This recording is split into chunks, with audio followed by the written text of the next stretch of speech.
आइए सभी मिलकर एक बार पवित्र गायत्री मंत्र का उच्चारण करेंगे। ओम भूर्भुवः स्वः तत्सवितुर्वरेण्यं भर्गो देवस्य धीमहि धियो यो नः प्रचोदयात्।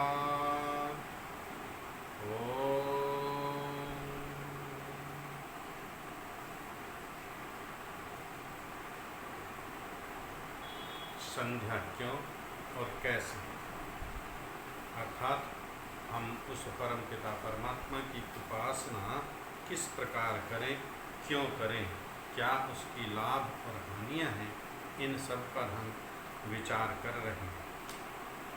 आइए सर्वप्रथम उस परम पिता परमात्मा का ध्यान करते हुए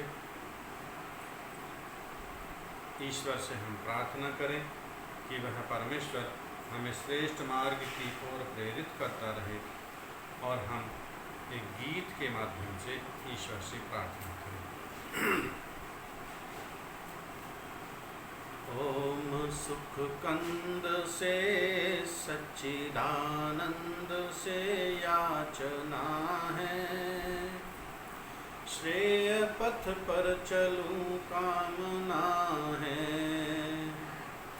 ओम सुख कंद से सच्चिदानंद से याचना है, श्रेय पथ पर चलूं कामना है।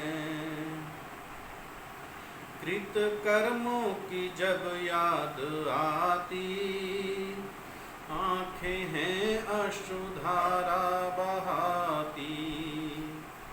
कृत कर्मों की जब याद आती, आँखें हैं अश्रुधारा बहाती। मन में संताप की घोर अनुताप की वेदना है, श्रेय पथ पर चलूं कामना है। ओम सुख कंद से सच्चिदानंद से याचना है, श्रेय पथ पर चलूं कामना है। पाया नर्तन ना प्रभु प्रार्थना की, कुछ भी ना ईश आराधना की। पाया नर्तन ना प्रभु प्रार्थना की, कुछ भी ना ईश आराधना की। मन में तृष्णा भरी काम मद लोभ की वासना है, श्रेय पथ पर चलूं याचना है। ओम सुख कंद से सच्चिदानंद से याचना है, श्रेय पथ पर चलूं कामना है। ले चलो सत्य पथ पर हे सर्व ज्ञाता, ले चलो सत्य पथ पर हे सर्व ज्ञाता। कुटिल अघ से बचूं सिर निवाता, कुटिल अघ से बचूं सिर निवाता। नाथ दो आत्म बल जिससे होवे सफल साधना है, श्रेय पथ पर चलूं कामना है। ओम सुख कंद से सच्चिदानंद से याचना है, श्रेय पथ पर चलूं कामना है। श्रेय पथ पर चलूं कामना है, श्रेय पथ पर चलूं कामना है। ओम। आइए हम विचार कर रहे हैं संध्या के विषय। संध्या क्यों? संध्या है परमपिता परमात्मा के उपासना की, उसकी स्तुति की, उससे प्रार्थना करने की विधि। और यह सर्वोत्तम विधि सृष्टि के प्रारंभ से और आज पर्यंत यह व्यवस्था श्रेष्ठ पूर्वजों में चली आ रही है। अर्थात जिसके द्वारा परमेश्वर का भली भांति ध्यान किया जाए उसी का नाम संध्या है। अब यहाँ पर संध्या करने के पूर्व पहले परमेश्वर के गुण कर्म स्वरूप स्वभाव को ठीक ठीक समझना होगा। जब हम ईश्वर को ठीक ठीक जान लेंगे फिर उसकी ठीक ठीक विधि से उपासना कैसे करते हैं, क्या विधि है, जब उसको जानते हैं तब हम ठीक ठीक उसके लाभ ले पाते हैं। संध्या एक साबुन का कार्य करती है। जिस प्रकार साबुन से रगड़ के साफ हम अपने वस्त्रों का, शरीर का मैल छुटाते हैं, उसी प्रकार यह संध्या हमारे अंतःकरण को पवित्र करने का कार्य करती है। हम परमपिता परमात्मा का स्मरण नित्य किसी न किसी रूप में करते हैं। जैसी जैसी हमारी मान्यताएं हैं, जैसी जैसी हमारी विद्या है, जैसा जैसा हमारा ज्ञान है, उसके अनुरूप हम संध्या करते हैं, अर्थात ईश्वर की पूजा करते हैं। कोई मंदिर में जाकर पूजा करता है, कोई चर्च में जाकर पूजा करता है, कोई मस्जिद में जाकर पूजा करता है, कोई घरों में बैठकर पूजा करता है। अनेकों विधियां आज प्रचलित हैं, क्योंकि ये अनेकों मत आज समाज में उत्पन्न हो गए हैं। उसका कारण जब तक सृष्टि के प्रारंभ से और महाभारत काल पर्यंत एक वैदिक विचारधारा चलती रही तो ईश्वर की उपासना पद्धति एक चलती रही। और जब बीच में अविद्या का काल आया तो हम विभिन्न प्रकार के मत मतांतरों में बट गए। ईश्वर के प्रति हमारी मान्यताएं अनेकों हो गई, उसकी पूजा पद्धति अनेकों हो गई। लेकिन जो वेद के द्वारा प्रमाणित, जो ईश्वर के द्वारा आदेशित सर्वोत्तम विधि है, वह यही वैदिक संध्या है। और इसी संध्या को हम जब दीर्घ काल तक बैठकर करते हैं, मंत्र पाठ तो हम 10 मिनट में कर लेते हैं, और जब एक एक मंत्र का हम उच्चारण अर्थपूर्वक करते हैं, फिर देखिए कितना समय लगता है, आधा घंटा, 1 घंटा, 2 घंटा, जितना हमारा सामर्थ्य, जितना हमारे पास समय, उतना उतना फिर आनंद इसमें बढ़ता जाता है। और हम सबका लक्ष्य भी यही है, हम सबका उद्देश्य भी यही है, हम सब आनंद की खोज में ही निरंतर घूमते रहते हैं। हम सबको सुख तो चाहिए, हम सबको आनंद ही तो चाहिए। उसी आनंद की अनुभूति हम इस संध्या से करते हैं। तो आइए संक्षेप में इसको हम एक बार दोहरा लेते हैं, जो संध्या हमने अब तक की है।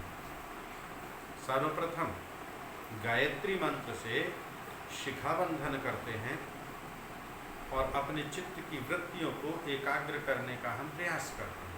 परमेश्वर से हम प्रार्थना करते हैं कि वह हमें श्रेष्ठ मार्ग की ओर प्रेरित करे, अर्थात वेद मार्ग की ओर प्रेरित करे। और वेद मार्ग इसी संध्या को प्रणीत करता है, इसी संध्या को हमें आदेशित करता है। तो आइए हम सब मिलकर उसी वेद मार्ग पर बढ़ें और अपने पूर्वजों की जो श्रेष्ठ परंपरा है उसी के द्वारा उस परमेश्वर को हम जानें, उसका ध्यान करें। अब संध्या क्यों करनी, जो अगला मंत्र है आचमन मंत्र।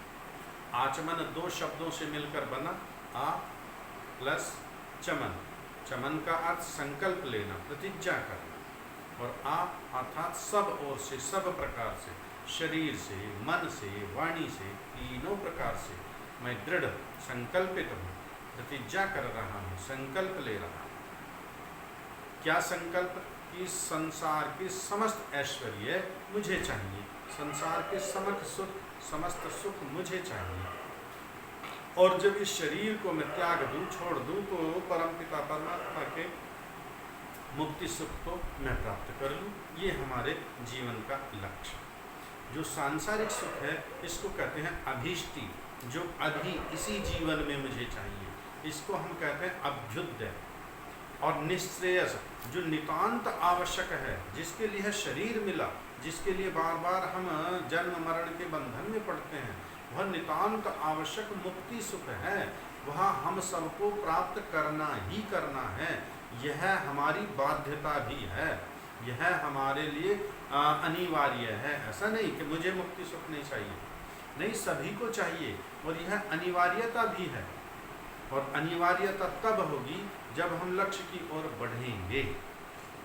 इस जन्म में, अगले जन्म में, अगले जन्म में, 1000 जन्मों में, लाख जन्मों में, करोड़ जन्मों में, जब तक लक्ष्य को प्राप्त नहीं करेंगे तब तक हम यूं ही घूमते रहेंगे इस जन्म मरण के चक्र में।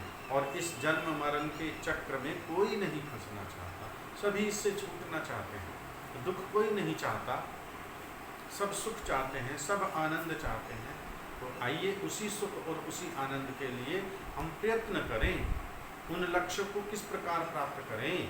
परमेश्वर से प्रार्थना तो कर ली, हे प्रभु आप मुझ पर सांसारिक सुख और मुक्ति सुख, दोनों सुखों की वर्षा करना।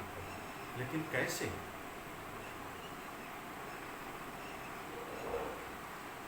कर्म यहाँ पर प्रधान, कर्म की प्रधानता। ईश्वर ने हमें शरीर दिया, कर्म करो और लक्ष्य को प्राप्त करो, यह संसाधन है। इस साधन संसाधन के द्वारा उस लक्ष्य को प्राप्त करो।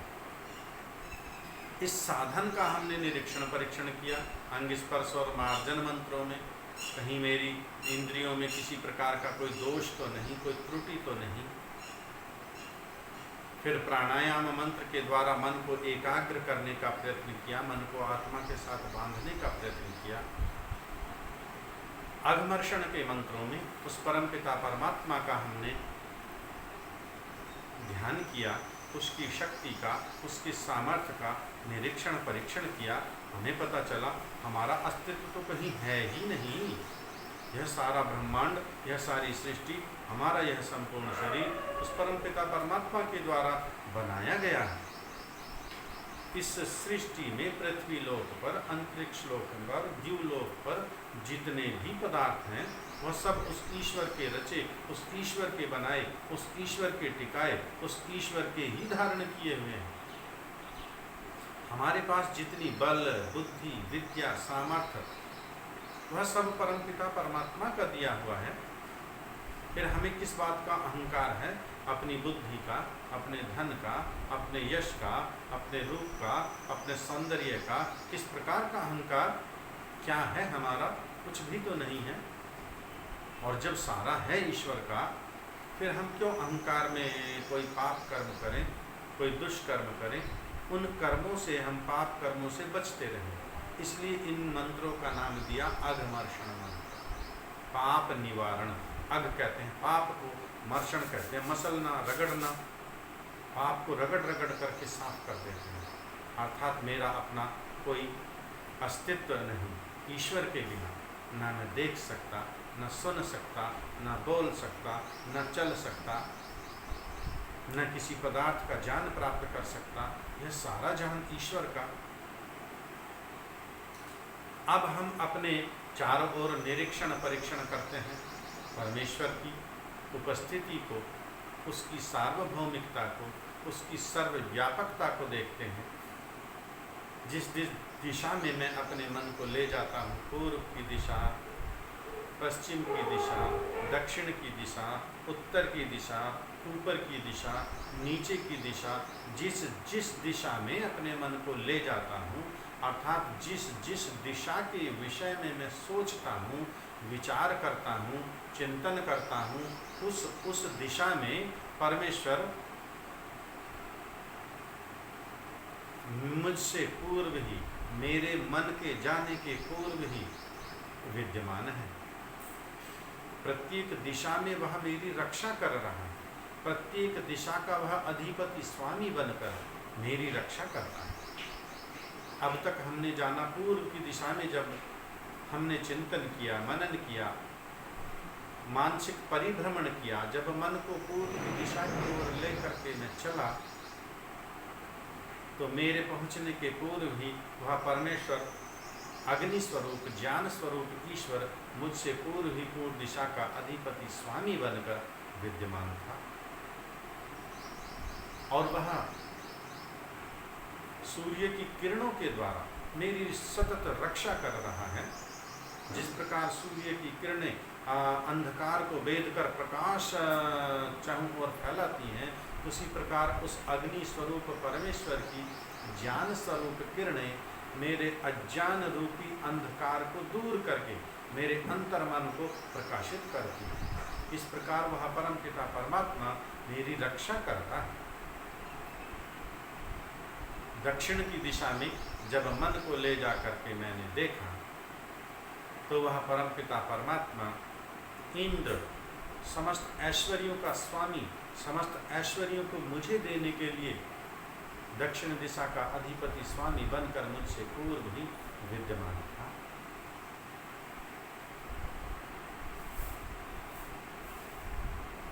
और किस प्रकार रक्षा करता है? पितरों के द्वारा।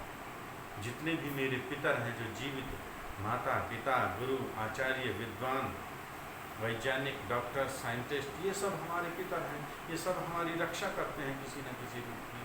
इन सबके द्वारा वह परम पिता परमात्मा हमारी सतत रक्षा करता है।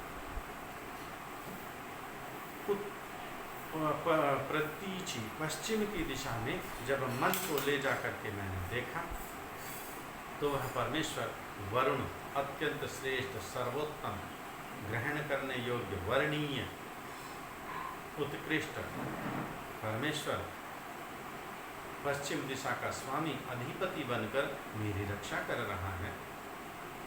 यह अन्न, औषधियाँ जो इस सृष्टि में, प्रकृति में परमेश्वर ने उत्पन्न की हैं, इन सब के द्वारा वह मेरी सतत रक्षा कर रहा है। ऐसे उस परमेश्वर की समस्त प्रकार की शक्तियों को, उस ईश्वर को मैं नमन करता हूँ, मैं नमस्ते करता हूँ, मैं नमस्कार करता हूँ। उसकी उन शक्तियों को मैं नमस्कार करता हूँ, उसको मैं अधिपति के रूप में नमन करता हूँ, नमस्कार करता हूँ।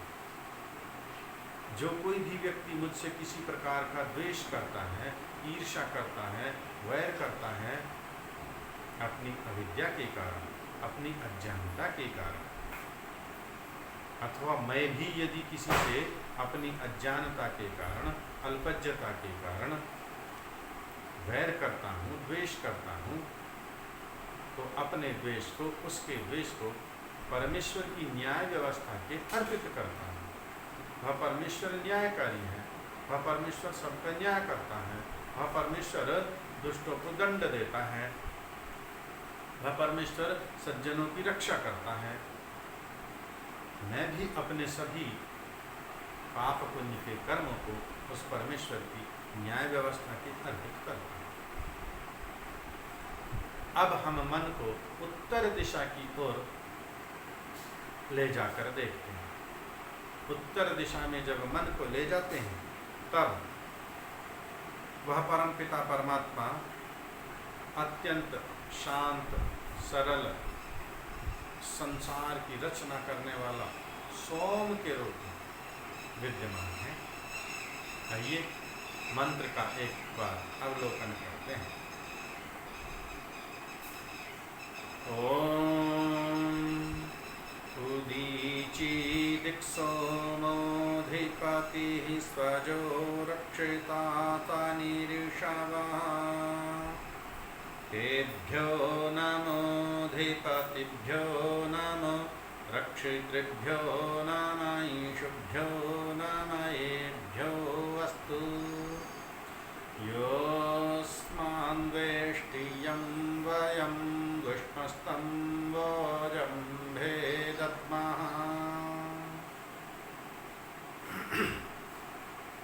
ओम उस परम पिता परमात्मा का सर्वोत्तम, सर्वोत्कृष्ट नाम है।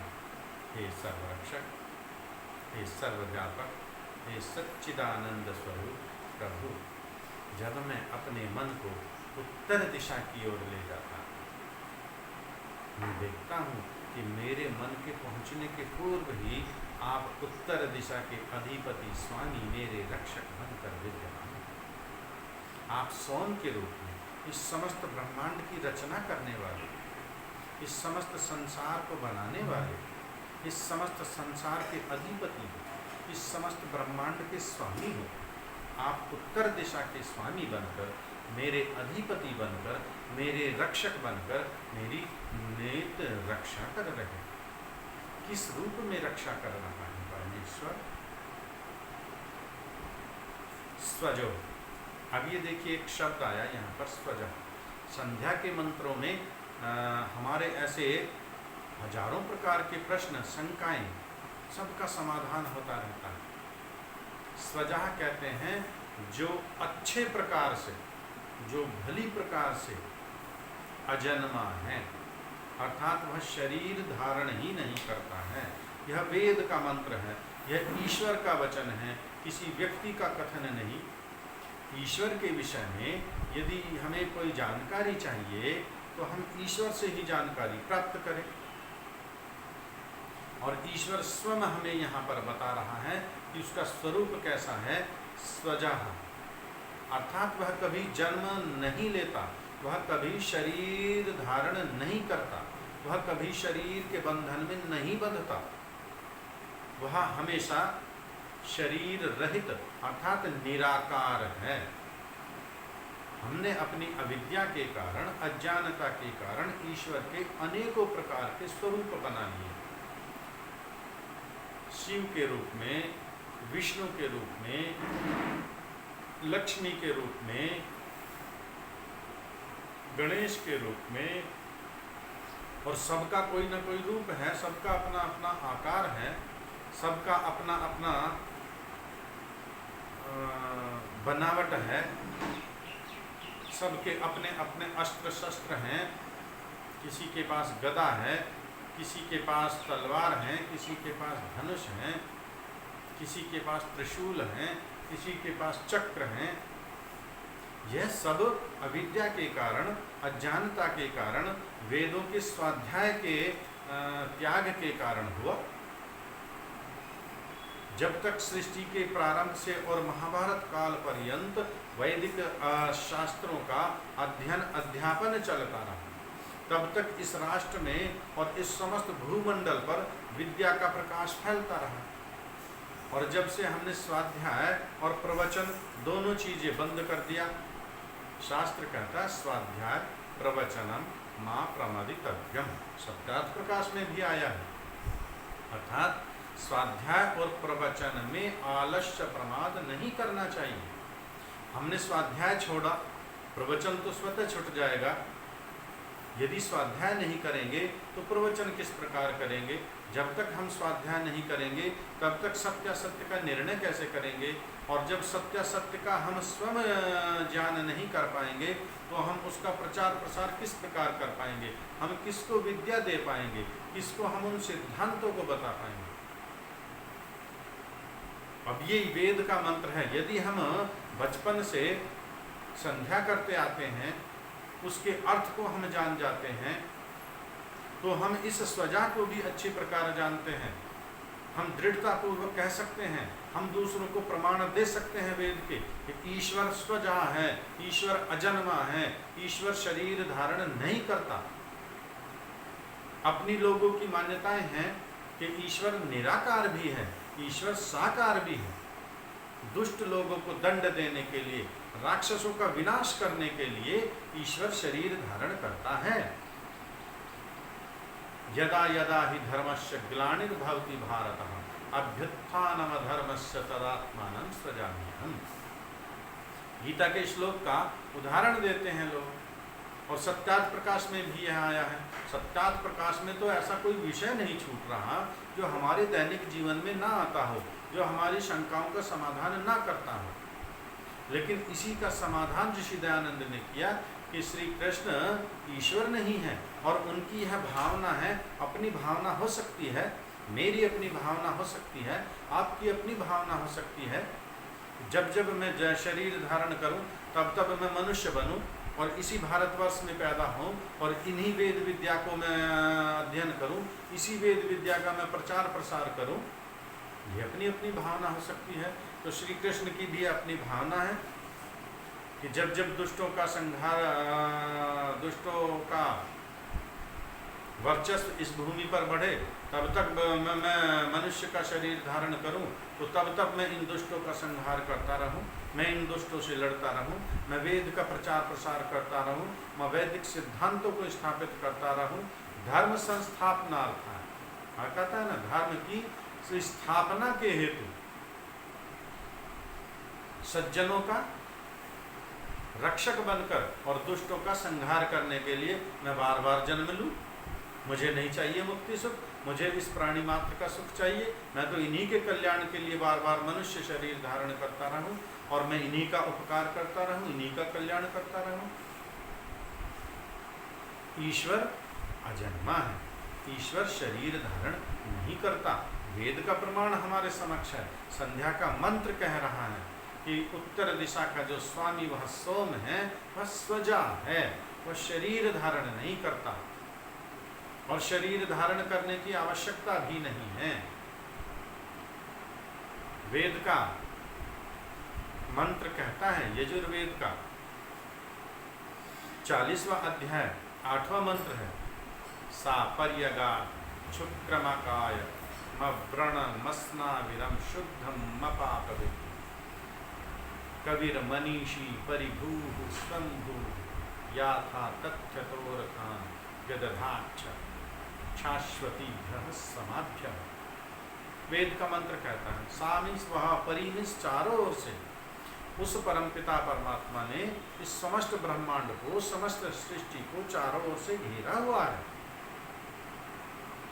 वह कभी नस नाड़ियों के बंधन में आता ही नहीं है।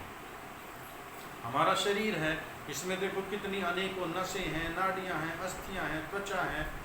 शरीर होगा तो ये चीजें होंगी। ईश्वर इनके बंधन में नहीं आता। हम बंधे हुए हैं, हम बद्ध हैं, ईश्वर मुक्त है, हम अभी मुक्त हुए नहीं हैं। हम इस शरीर से बाहर जा ही नहीं सकते, चाह कर भी, कितना भी हम प्रयत्न कर लें। आपने एक पशु, गाय, कुत्ता, घोड़ा ये पाला हुआ है, ऊँट पाला हुआ है, आप क्या करते हैं? उसको बांध करके रखते हैं, सीमित रखते हैं, यहीं पर रहेगा, यहाँ से वह अलग नहीं जा सकता।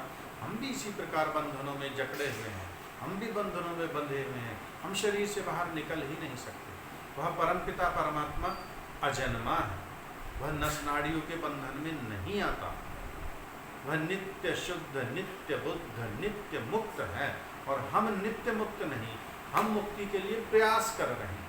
हाँ, पूर्व काल में हमने मुक्ति सुख भोगा है, मैंने भोगा है, आपने भोगा है।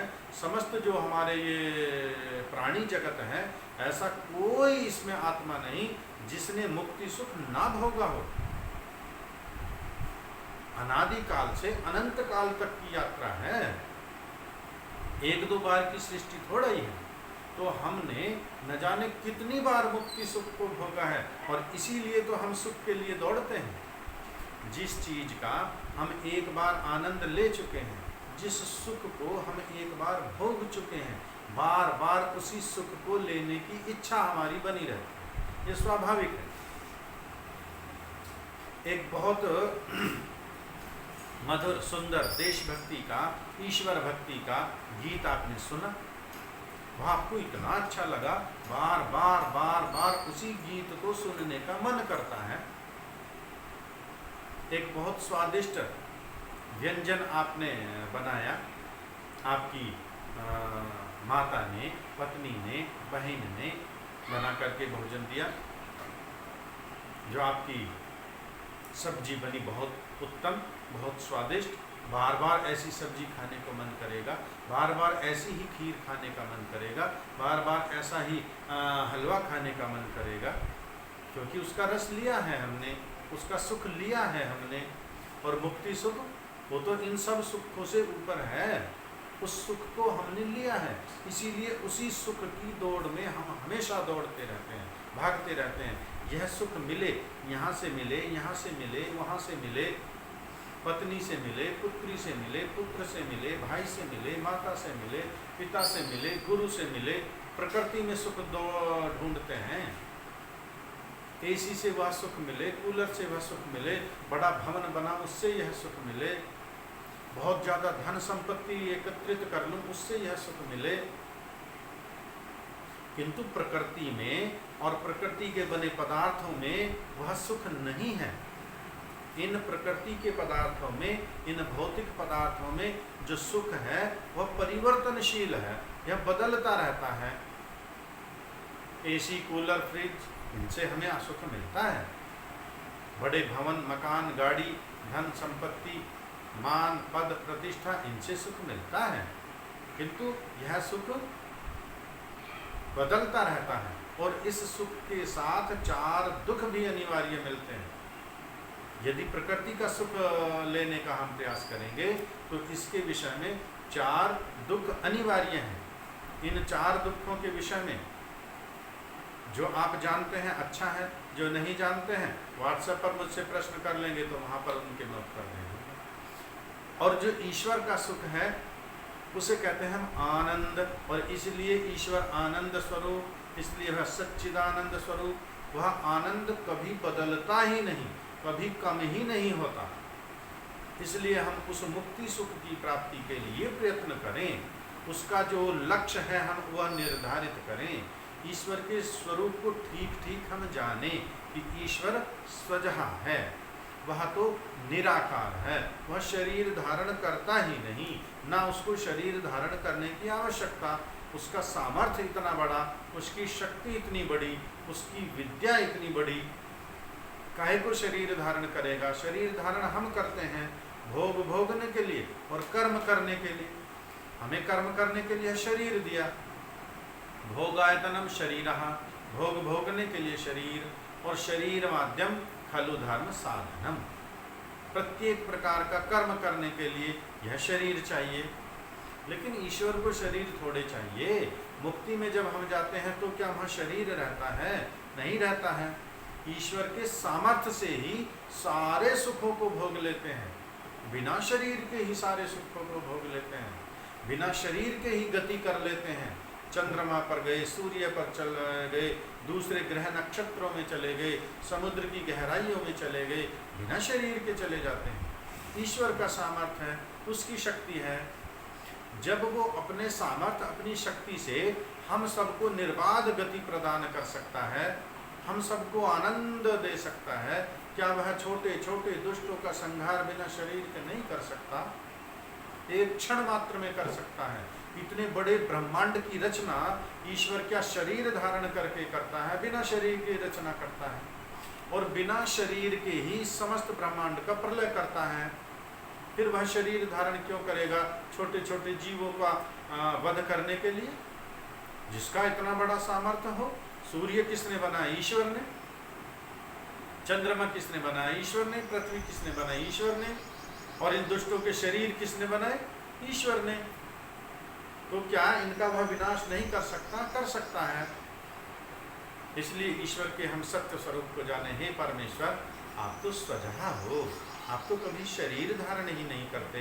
मैं तो अब समझा हूँ आपके इस सत्य स्वरूप को।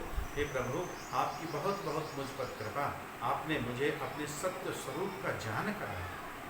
मैं तो अपनी अविद्या से, मैं तो अपनी अज्ञानता से आज तक आपको शरीर धारण, शरीरधारी ही मानता आया हूँ। हे परमेश्वर, आपकी मुझ पर महती कृपा हुई है, जो आपने मुझे यह सत्य ज्ञान दिया है। हम इस प्रकार का चिंतन करें बैठ करके।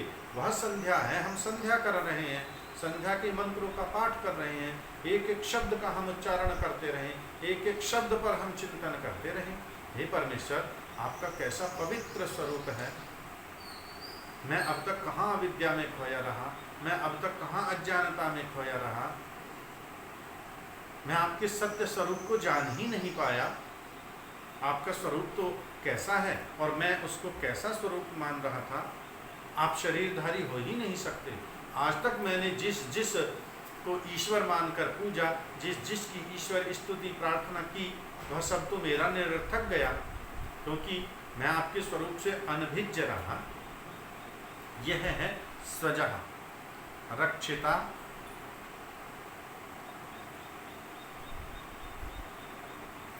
निरीशवः, रक्षिता, शनिरीशवः, अशनि। इसको अलग अलग हम कर देंगे तो ये होगा रक्षिता, अशनि, ईशवः।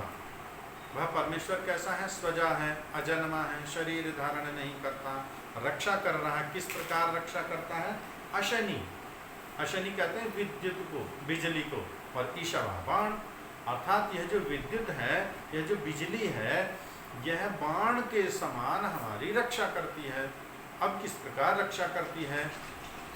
इस विद्युत से हम कौन कौन से कार्य करते हैं, आप सब अपना अपना अनुमान लगा करके देख सकते हैं। आपके जीवन में इस विद्युत के, इस अशनि के, इस बिजली के कौन कौन से कार्य होते हैं? दैनिक जीवन के जो हमारे कार्य हैं, आज अधिकांश समझिए 70-80-90% तक के कार्य इसी अशनि से हो रहे हैं, इसी विद्युत से हो रहे हैं, इसी बिजली से हो रहे हैं। ये मोबाइल चलता है इसी विद्युत से चलता है। बिना बिजली के, बिना अशनि के यह मोबाइल किस प्रकार चलेगा? इसको आप रिचार्ज करेंगे, जब बैटरी इसकी समाप्त हो जाता है तो चार्ज करते हैं, जब ये चार्ज हो जाएगा तब कार्य करना प्रारंभ करेगा। आपके शरीर में जो अशनि है, विद्युत है, बिजली है, यदि आपके शरीर की ऊर्जा समाप्त हो जाएगी, आप कोई कार्य नहीं कर सकते, आप बोल नहीं सकते, आप सुन नहीं सकते, आप देख नहीं सकते, भोजन पच नहीं सकता। वस्त्र हमारे धोते हैं, आज वॉशिंग मशीन में बिजली से चलती है, खाना बनाते हैं, आटा पीसते हैं, और अन्य प्रकार के जितने हम कार्य करते हैं, सब बिजली के कार्य चल रहे हैं, सब अशनि के कार्य हैं। उस परमपिता परमात्मा ने उस विद्युत के द्वारा हमारी रक्षा की है, उस बिजली के द्वारा हमारी रक्षा की है, और यह विद्युत बाणों के समान हमारी रक्षा करता है। जिस प्रकार शत्रुओं से हम लड़ते हैं और बाणों के द्वारा रक्षा होती है, इस प्रकार वह परमपिता परमात्मा हमारी रक्षा कर रहा है। उत्तर दिशा का स्वामी वह परमेश्वर सोम, अत्यंत शांत सरल जिसका स्वभाव है, जो अत्यंत पवित्र है, जो संसार की जगत की रचना करने वाला है, वह सोम स्वरूप ईश्वर उत्तर दिशा का स्वामी अधिपति बनकर विद्युत के द्वारा हमारी रक्षा कर रहा है। तेभ्यो नमः, मैं उस परमपिता परमात्मा को नमन करता हूँ। अधिपतिभ्यो नमः, उस उत्तर दिशा के अधिपति स्वामी को मैं नमस्कार करता हूँ। रक्षितृभ्यो नमः, और उसकी रक्षण शक्तियों को, जितने प्रकार से भी वह हमारी रक्षा करता है ईश्वर, उन समस्त प्रकार की शक्तियों को मैं नमन करता हूँ। ईशुभ्यो नमः, और इन बाणों को भी मैं नमस्कार करता हूँ। अब इस विद्युत का, इस बिजली का, इस ऊर्जा का हम किस प्रकार प्रयोग करें, यह उसका नमन है। बिजली का हम किस प्रकार प्रयोग करते हैं, दैनिक जीवन में हम उसका किस किस प्रकार से लाभ ले सकते हैं, क्या हम उसका दुरुपयोग करते हैं या सदुपयोग करते हैं, यह हमारे विवेक पर निर्भर है। और नमन करने का तात्पर्य यही है कि ईश्वर की द्वारा प्रदत्त इस विद्युत का, इस बिजली का, इस ऊर्जा का हम अपने दैनिक जीवन में ठीक ठीक प्रयोग करें, ताकि हम संसार के समस्त ऐश्वर्यों को प्राप्त करें और जीवन के लक्ष्य, परम लक्ष्य को, जो मुक्ति सुख हमें प्राप्त करना है, हम उसको प्राप्त करें। यह सब ईश्वर की उसी विद्युत शक्ति से ही, ईश्वर की ऊर्जा से ही, उसी ईश्वर की सामर्थ्य से ही हम प्राप्त कर सकते हैं। इसलिए ईश्वर की समस्त प्रकार की रक्षण शक्तियों को मैं नमन करता हूँ। जो कोई भी असमान हमसे वेष्टि, द्वेष करता है, ईर्ष्या करता है, और ईर्ष्या द्वेष हम कब करते हैं एक दूसरे से? जब अविद्या प्रभावी होती है, जब अज्ञानता प्रभावी होती है, जब हम अविद्या में रहेंगे, यथार्थ स्वरूप को जान नहीं पाएंगे, तभी हम एक दूसरे से ईर्ष्या करेंगे। और जब हम जानते हैं, जब हम प्रार्थना करते हैं कि वह परमपिता परमात्मा सभी का माता है, सभी का पिता है, सभी का बंधु है, सभी का सखा है, वह ईश्वर मेरा ही पिता नहीं है, आपका भी पिता है, इनका भी, उनका भी, समस्त संसार का, समस्त संसार के प्राणियों का वही एक परम पिता परमेश्वर है। जब सब का पिता वही है, तो हम सब कौन हैं? हम सब परस्पर भाई बहन हैं, फिर द्वेष काहे का? हमारा माता पिता एक, हमारा गुरु एक, हमारा आचार्य एक, हम सब गुरु भाई हैं परस्पर, और हम सबका लक्ष्य भी एक। ऐसा भी नहीं कि हमारा लक्ष्य अलग अलग हो, हम सबका लक्ष्य भी एक। तीर्थ यात्रा पर जब जाते हैं, दिल्ली से हरिद्वार की यात्रा को जा रहे हैं, 4 परिवार हैं, अलग अलग, एक दूसरे को कोई नहीं जानता है, लेकिन ट्रेन में जब भेंट होती है, मुलाकात होती है, परस्पर परिचय होता है, आप कहाँ के रहने वाले हो? हाँ जी हम तो दिल्ली के रहने वाले हैं। हाँ जी हम तो रोहिणी के रहने वाले हैं। हाँ जी हम तो उस क्षेत्र के रहने वाले हैं। हाँ जी हम तो दिलशाद गार्डन के रहने वाले, भिन्न भिन्न क्षेत्र के। आप कहाँ जा रहे हो जी? हम तो हरिद्वार जा रहे हैं। आप कहाँ जा रहे हो जी? हम भी हरिद्वार जा रहे हैं। अरे ये तो बड़ा अच्छा है, आप भी हरिद्वार जा रहे हो, मैं भी हरिद्वार जा रहा हूँ, चलो हम साथ साथ चलेंगे, सफ़र आसान हो जाएगा, बातचीत में सफ़र कट जाएगा, एक दूसरे का सहयोग करते रहेंगे, और यहाँ तक कि यात्रा भी वहाँ साथ साथ करते हैं, साथ साथ घूमते हैं, और वापस फिर लौट करके साथ साथ आते हैं। परस्पर एक दूसरे का सहयोग करना प्रारंभ कर देते हैं। जब लक्ष्य एक ही है, जब मार्ग एक ही है, एक ही मार्ग से बढ़ना है, एक ही गंतव्य तक पहुँचना है, फिर परस्पर द्वेष क्यों? फिर परस्पर वैर क्यों? फिर परस्पर ईर्ष्या क्यों? और जब इस सत्य को हम जान लेंगे, हम समझ लेंगे, फिर हम किसी से द्वेष भाव कर ही नहीं सकते, ना दूसरा हमसे द्वेष भाव कर सकता, ना हम दूसरे से द्वेष भाव कर सकते। इसलिए मंत्र कहता है योस्मान द्वेष्टि यम वयम द्वेष्टमस्तम भोजम भेदर्म। हे परमेश्वर, हमें ऐसी बुद्धि शक्ति जान दीजिए कि हम सत्य को जान लें, हम सत्य को ग्रहण कर लें, हम सत्य को स्वीकार कर लें, तो हम परस्पर एक दूसरे से ईर्ष्या करेंगे ही नहीं। मेरा भाई है, मेरा गुरु भाई है, इसके मेरे माता पिता एक, हमारा लक्ष्य एक, हमारा साधन एक, हमारा मार्ग एक, उनको भी मुक्ति सुख में जाना, मुझको भी मुक्ति सुख में जाना, आप सबको मुक्ति सुख में जाना। तो इसका तो यही सरल उपाय कि हम परस्पर एक दूसरे का सहयोग करें, एक दूसरे की रक्षा करें, एक दूसरे की सहायता करें, न कि एक दूसरे से हम वैर करें। वैर तो तभी तक करेंगे जब हम सत्य से अपरिचित रहेंगे, सत्य को नहीं जान पाएंगे, और जब सत्य को जान लेंगे तो फिर हम किसी से कोई वैर भाव नहीं करेंगे, कोई द्वेष नहीं करेंगे। और यदि करते हैं अज्ञानतावश भी, तो भी ईश्वर उसका न्यायदाता है, वह न्यायकारी है। जाने अनजाने में भी जो हम अपराध करते हैं, जो पाप कर्म करते हैं, जो वेद विरुद्ध कर्म करते हैं, ईश्वर उनका दंड तो अवश्य देता है। अथर्ववेद का मंत्र कहता है धीमा ऋतस्य हेतवः। उस ईश्वर के दंड बड़े कठोर होते हैं। ईश्वर दयालु है, लेकिन वह न्यायकारी भी है, और न्याय करने में वह किसी के साथ कोई पक्षपात नहीं करता, किसी पर कोई सहानुभूति नहीं करता, बड़े कठोर दंड देता है, लेकिन दया भी उतनी बड़ी है उसकी। जितने बड़े दंड उतनी बड़ी दया भी है। तो हम किसी से द्वेष ना करें, हम किसी से वैर ना करें, हम किसी से विरोध ना करें, और ना कोई हमसे विरोध करे, ना कोई हमसे वैर करे, ना कोई हमसे द्वेष करे। और यदि करता भी है तो हे प्रभु, हम जानते हैं आप न्यायकारी हो, आप ही की न्याय व्यवस्था के इस सब पाप कर्म को हम अर्पित करते हैं, अर्थात आप ही इसका, मैं नहीं जान पाता, मैं अल्पज्ञ हूँ, मैं नहीं जान पाता कौन मेरा पाप कर्म हुआ, कौन पुण्य कर्म हुआ। कई बार हमारी भावना पवित्र है, कर्म पवित्र कर रहे हैं, लेकिन हो गया पाप। अब जाने अनजाने में भी अगर पाप कर्म हो गया है, उसकी न्याय व्यवस्था ईश्वर के पास है, वह सब हमारा न्याय करेगा। इसलिए ईश्वर न्यायकारी है। इस अपने सारे कार्यों को हम उसकी न्याय व्यवस्था के अर्पित करते हैं। आइए एक बार हम सब अपना अपना आसन व्यवस्थित करेंगे और संध्या मंत्र पाठ प्रारंभ करेंगे। आसन व्यवस्थित, कमर गर्दन सीधी, आंखें कोमलता से बंद, हाथ व्यवस्थित करके घुटनों पर रख सकते हैं जैसा आपको सुविधाजनक हो।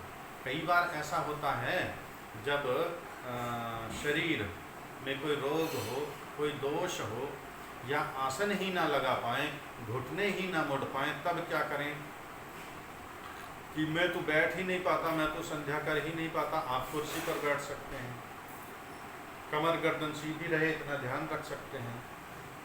नीचे अगर घुटने नहीं मुड़ रहे हैं कोई बात नहीं है।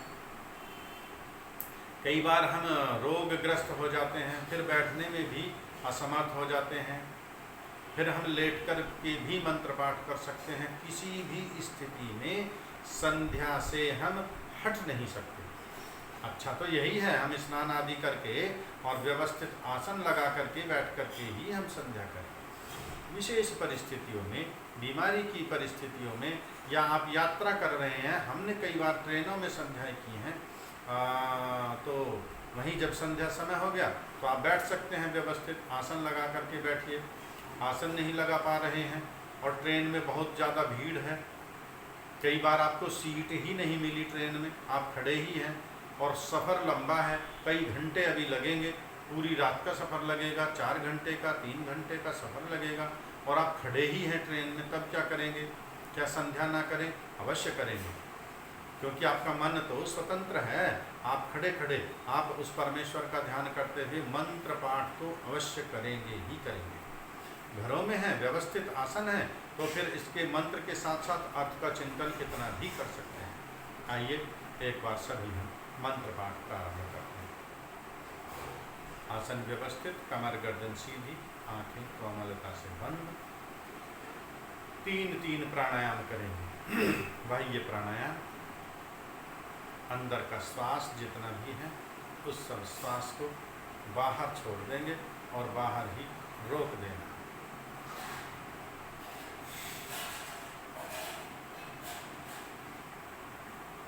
श्वास बाहर रोके रखें,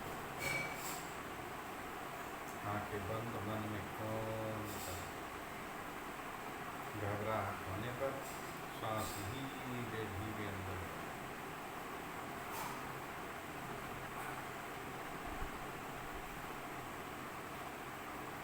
पूरा श्वास अंदर भरने के बाद पुनः बाहर छोड़ दो,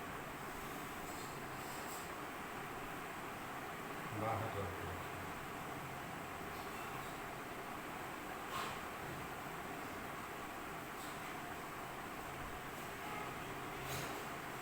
घबराहट होने पर पुनः श्वास धीरे धीरे अंदर भरें।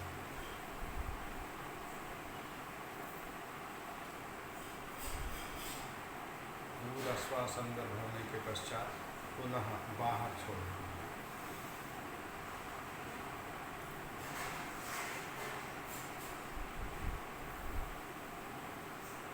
रोके रखें।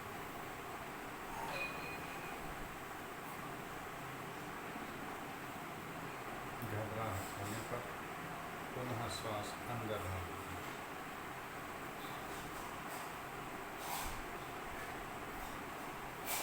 छोड़ दें।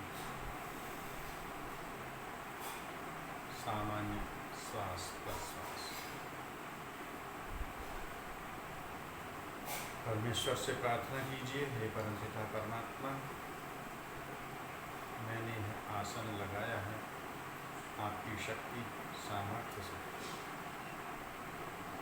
मैं एक चेतन आत्मा हूँ, इस शरीर से मेरा अनित्य संबंध है।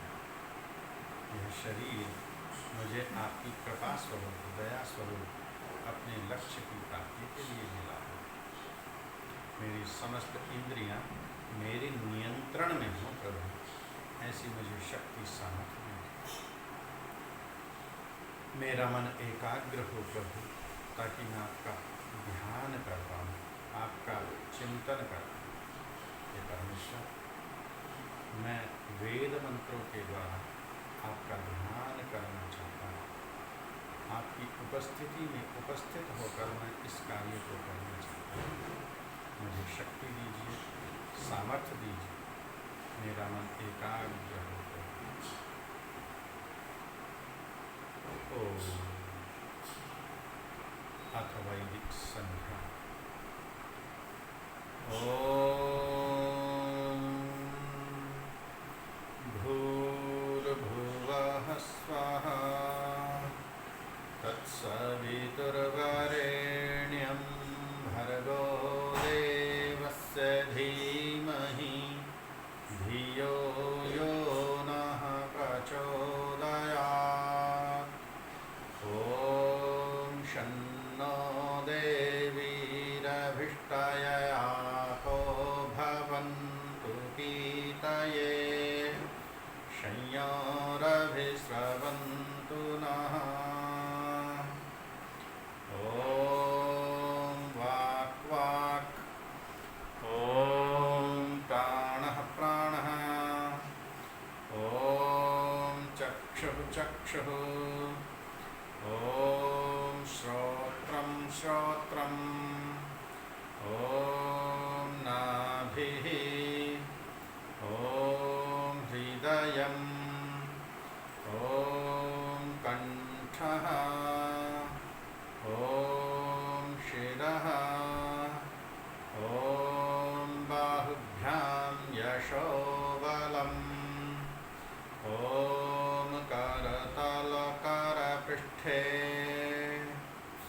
ॐ भूः पुनातु शिरसि ॐ भुवः पुनातु नेत्रयोः ॐ स्वः पुनातु कण्ठे ॐ महः पुनातु हृदये ॐ जनः पुनातु नाभ्याम् ॐ तपः पुनातु पादयोः ॐ सत्यं पुनातु पुनः शिरसि ॐ खं ब्रह्म पुनातु सर्वत्र ॐ भूः ॐ भुवः ॐ स्वः ॐ महः ॐ जनः ॐ तपः ॐ सत्यम् ॐ ऋतं च सत्यं चाभिधात्तपसोऽध्यजायत ततो रात्र्यजायत ततः समुद्रो वर्णवः समुद्रादणुवादधि संवत्सरो अजायत अहोरात्राणि विदधद्विश्वस्य निशतो वशी सूर्याचन्द्रमसौ धाता यथा पूर्वमकल्पयत् दिवं च पृथिवीं चान्तरिक्षमथो स्वः ॐ शन्नो देवीरभिष्टययातो भवन्तु पीतये संयोरभिस्रवन्तु नः। ॐ प्राचीदिग्गग्निरधिपतिरसितो रक्षितादित्यायिषवः तेभ्यो नमोऽधिपतिभ्यो नमो रक्षितृभ्यो नम ईशुभ्यो नमयेभ्यो अस्तु।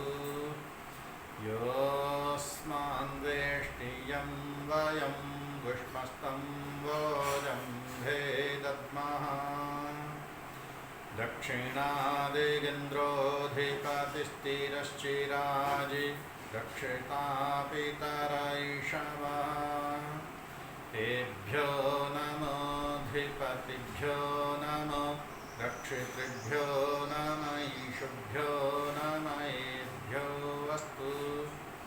योऽस्मान् वेष्टियं वयं पुष्पस्तं वोजं भेदद्मः प्रतीचीदिक्वरुणोऽधिपतिस्थिरश्चिराजि नमोऽधिपतिः प्रेदाकुरक्षितान्नमिषवः तेभ्यो नमोऽधिपतिभ्यो नमो रक्षितृभ्यो नम ईशुभ्यो नमयेभ्यो अस्तु योऽस्मान्वेष्टियं वयं विष्मस्तं वोजम्भे दद्मः उदीचीदिक्सोमोऽधिपतिः स्वजो रक्षिता च निरिषवः तेभ्यो नमोऽधिपतिभ्यो नमो रक्षितृभ्यो नम ईशुभ्यो नमयेभ्यो अस्तु योऽस्मान्वेष्टियं वयं विष्मस्तं वोजम्भे दद्मः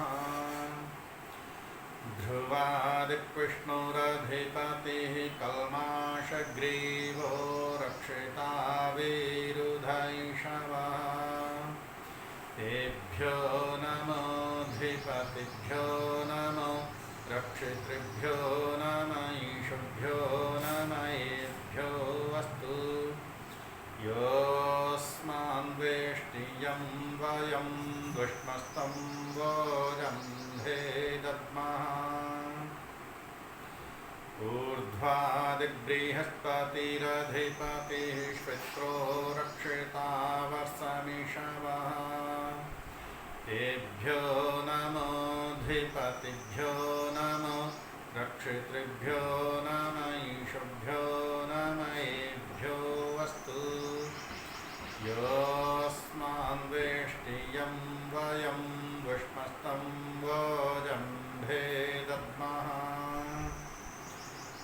ॐ उद्वयन्तमसस्परि स्वः पश्यन्तोत्तरं देवं देवत्राः सूर्यमगन्मज्योतिरुत्तमम् उदुत्यं जातवेदसं देवं वहन्ति केतवः दृशे विश्वाय सूर्यं चित्रं देवानामुदगादनीकं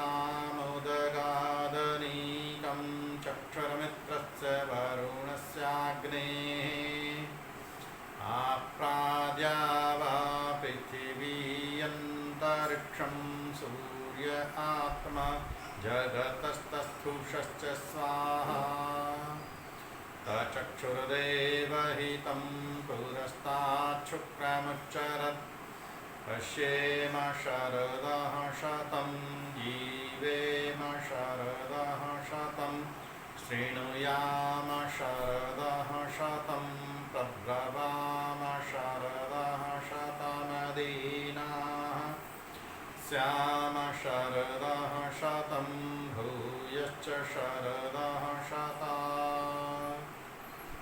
हाथ जोड़ लीजिए सभी। ॐ भूर्भुवः स्वः तत्सवितुर्वरेण्यं भर्गो देवस्य धीमहि धियो यो नः प्रचोदयात्। हे ईश्वरदयानिधे भवत्कृपानेन जपोपासनादिकर्मणा धर्मार्थकाममोक्षाणां सद्यः सिद्धिर्भवेन्नः।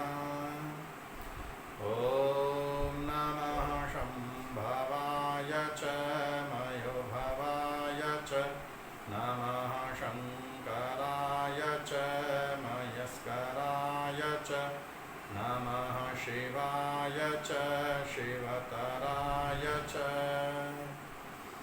ॐ शान्तिः शान्तिः शान्तिः। इति ही वैदिक संध्या। ये हमारा संध्या मंत्र पाठ पूर्ण हुआ। किसी का कोई प्रश्न है